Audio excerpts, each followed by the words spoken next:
We're about to talk about something you're literally doing right now, a skill that probably feels as natural as breathing, but is actually one of the most unnatural things your brain has ever learned to do.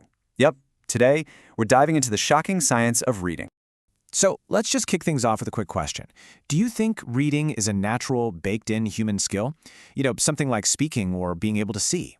Well, if you answered yes, you're definitely not alone. But the science is crystal clear on this one. Reading is a complete biological invention. It's not natural. Not at all. Okay, so let's get into this central paradox. If we aren't actually born with the ability to read, how on earth do we do it? Well, it turns out our brains had to get incredibly creative. Think about it like this. Our brains come pre-wired for things like seeing faces, speaking language, and hearing sounds. But writing? That's a super recent invention in the grand scheme of things. We're talking just a few thousand years. That's a blink of an eye in evolutionary time, not nearly long enough for our brains to develop a dedicated reading center. So your brain performs this magnificent hack.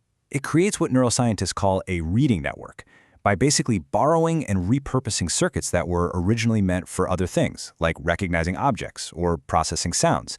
And it stitches them all together to make sense of these weird little symbols on a page. And here's where it gets really wild. This whole process isn't one size fits all.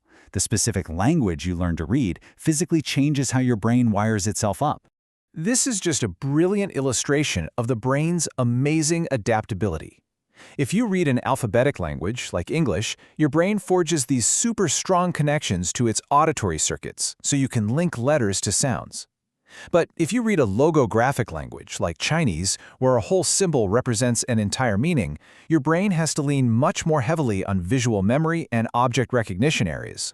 And this isn't just a theory. Check this out. There's this incredible real-world case of a man who was fluent in both languages. He had a stroke that damaged parts of his visual processing network. And the result? His ability to read Chinese characters was completely wiped out, but his ability to read alphabetic English was still there. Two different reading systems, physically separate, inside the very same brain. Just amazing.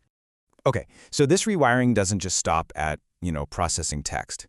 It actually extends deep into the parts of your brain that control your physical and your emotional responses. Think about when you get truly lost in a great story. Your brain is actually simulating the character's experiences.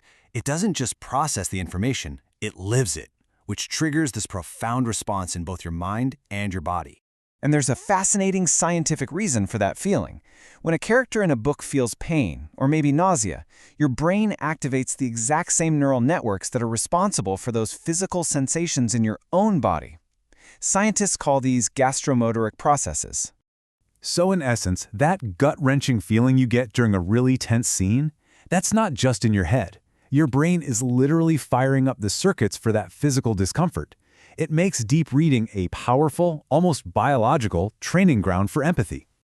Okay, so we've established this incredible, hard-won reading brain that we've all managed to build. But now we have to talk about the serious threat it's facing from our modern digital habits. You say, passive scrolling trains our brains for the exact opposite of deep reading. We learn to skim, not read. Our attention is constantly getting fractured by notifications and alerts. We're just passively consuming information without really analyzing it. And this kind of shift makes us way more susceptible to misinformation. And the data on this is becoming frighteningly clear. Multiple studies are showing a direct link here. The higher the level of digital exposure, especially in schools, the worse the academic performance and processing skills are later in life. The bottom line is pretty straightforward. A brain that's constantly being trained for distraction is going to struggle to build the patience and the focus that you need for deep thought, critical analysis, and, real learning.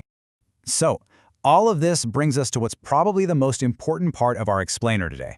What does this all mean for us, and what, if anything, can we actually do about it? The challenge is obviously immense. We are fighting against some of the most powerful attention-grabbing technologies that have ever been invented. But the advice from neuroscientists is actually surprisingly pretty simple. It's not about throwing your phone in the ocean. It's about consciously building and protecting a reading life.